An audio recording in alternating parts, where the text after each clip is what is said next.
திருத்தணி ரயில் நிலையம் அருகே நடைபெற்ற ஒரு கோர சம்பவம். என்னதான் வலைதளங்கள்ல பார்த்துருப்பீங்க. நிறைய அதிகம் பகிரப்பட்ட ஒரு காட்சி என்னன்னு அப்படின்னா, 17 வயது நிரம்ப உள்ள ஒரு சிறார்கள் வட இந்திய இளைஞனை போட்டு அந்த அளவுக்கு சார்மாரா வெட்டுறாங்க.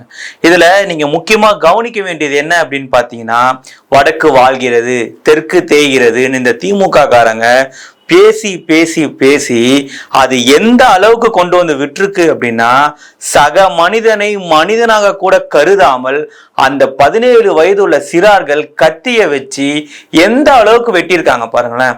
இதுல பர்சனல் மோட்டிவ் எதுவுமே இல்லை. இவங்க ஏன் அவனை கொலை பண்ணாங்க, ஏன் அவனை அப்படி வெட்டினாங்கன்னா எந்த ஒரு காரணமும் இல்லை. அதாவது இந்த ரீல்ஸ், இந்த கத்தியை வச்சுக்கிட்டு ரவுடிசம் பண்ற மாதிரி தொடர்ச்சியா இந்த திமுக அரசாங்கம் இருக்கக்கூடிய பேச்சுகள், இவங்களே ரெட் ஜெயின் மூவிஸ்னு ஒரு மூவிஸ் வேற வச்சு அதுல எடுக்கப்படக்கூடிய திரைப்படங்கள், இதையெல்லாம் ரவுடிசத்தை வளர்க்க வளர்க்க அது எந்த அளவுக்கு போய் நிக்குது பாருங்க. சமீபத்துல மோடி அவர்கள் பேசியிருப்பாரு, வட மாநில இந்தியர்களை குறிவைத்து தாக்குகிறது திமுக அப்படின்னு சொல்லி. இதுக்கு என்ன காரணம் அப்படின்னா, திமுகனா டைரக்டா திமுக பெருமக்களோ திமுக கவுன்சிலரோ ஒரு வடமாநில இந்தியரை தாக்க போறது இல்ல.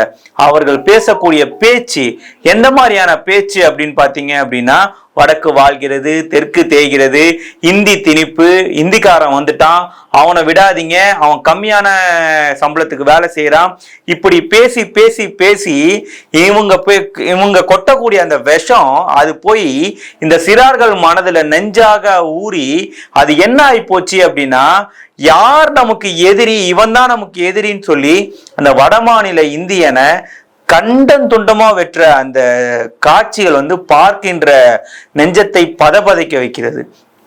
எப்படி அவங்களுக்கு இவ்வளவு தைரியம் வந்தது?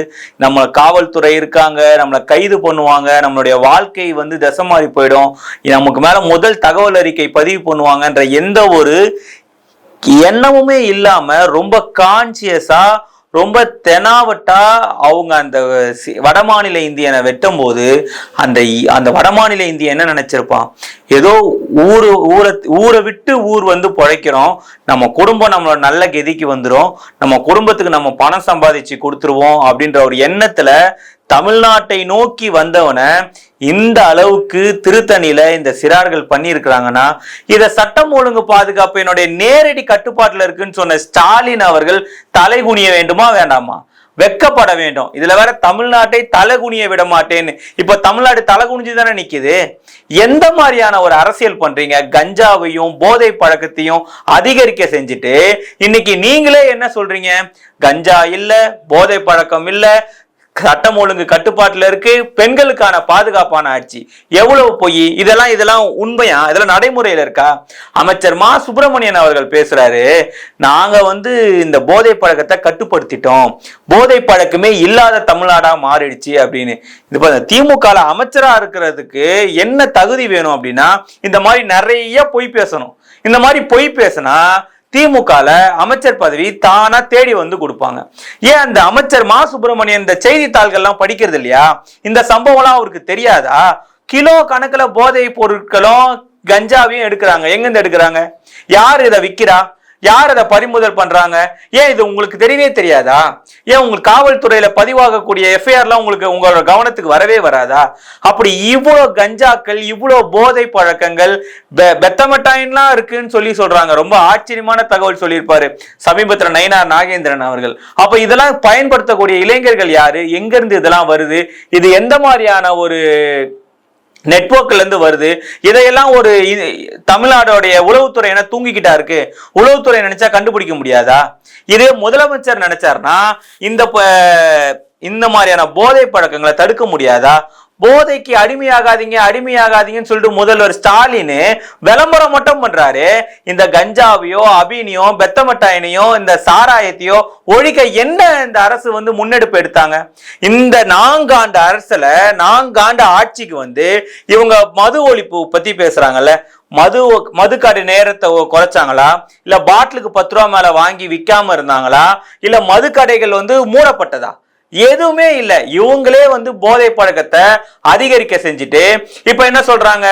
போதைக்கு அடிமையாகாதீங்க, போதை இல்லாத மாநிலமா தமிழ்நாட மாத்துங்க. நீங்க தான் ஒயின் ஷாப் 24 மணி நேரம் திறந்து வச்சிருக்கீங்க. ஒயின் ஷாப் போக இப்ப கஞ்சா வந்துச்சு, அபீன் வந்துச்சு, பெத்தமட்டாயின் வந்துருச்சு. இதையெல்லாம் இந்த சிறார்கள் பயன்படுத்தி விட்டு இன்னைக்கு அவங்க போதையில செஞ்ச விஷயம் தான் இந்த அளவுக்கு. அவங்க தெளிவா இருந்திருந்தாங்கன்னா இது தவறுன்னு அவங்களுக்கு தெரிஞ்சிருக்காதா? அந்த சிறார்கள்ல ஒருத்த முகத்துல கூட பயம் என்பதே இல்லை. ஒரு அச்சமற்ற தன்மையில ஒரு வடமாநில இந்தியனை இந்த மாதிரி கத்தி எடுத்து வெட்டுறாங்கன்னா அப்போ எந்த அளவுக்கு இந்த சட்டம் ஒழுங்கு சீர்கெட்டு போயிருக்கு. இதுக்கு முதல்வர் பதில் சொல்ல வேணாமா? இது முதல்வரோட நேரடி கட்டுப்பாட்டுல இருக்குன்னு முதல்வர் தானே வீடியோ போட்டாரு. எதுக்கு எடுத்தாலும் முதல்வர் யூடியூபர் மாதிரி வீடியோ போட்டுறாரு. இதுக்கு ஒரு வீடியோ, செந்தில் பாலாஜியை தொட்டு பார்க்காதீர்கள், சீண்டு பார்க்காதீர்கள் அப்படின்னு வீடியோ போட்டாரு. சட்டம் ஒழுங்கு பாதுகாப்பு நேரடி கண்ட்ரோல்ல இருக்குன்னு வீடியோ போட்டாரு. போதைக்கு அடிமையாகாதீங்க, போதை இல்லாத மாநிலமா தமிழ்நாட மாத்தணும்னு வீடியோ போட்டாரு. இவ்வளவு வீடியோ போட்ட முதல்வருக்கு இந்த வீடியோவை பார்த்திருக்க மாட்டாரா? இதற்கெல்லாம் இந்த தமிழ்நாடு அரசாங்கம் என்ன பதில் சொல்ல போகுது? இந்த மாதிரி சிறார்களை போதை பழக்கத்துக்கு அடிமையாகி கல்வி தகுதி இல்லாம, கல்வின்ற எண்ணமே இல்லாம ரோட்ல சுத்திக்கிட்டு இருக்க இந்த மாதிரி சிறார்களுக்கு எங்க இருந்து கஞ்சா, அபீன், பெத்தமட்டாயின் எல்லாம் கிடைக்குது? இவங்க சீர்திருத்த பள்ளிக்கு போவாங்களா இல்ல சிறைக்கு போவாங்களா? எந்த அளவுக்கு இந்த தமிழ்நாட்டுல சட்டம் ஒழுங்கு கேள்விக்குறியா இருக்குன்றத மக்கள் நீங்க தான் பார்க்கணும். 2026 சட்டமன்ற தேர்தல்ல இந்த மாதிரியான அலங்கோல ஆட்சிக்கு மக்கள் நீங்க தகுந்த பதிலடி கொடுக்க வேண்டும் என்ற கோரிக்கையோட இந்த வீடியோவை, இந்த காணொளியை நிறைவு செய்கிறேன். நன்றி, வணக்கம்.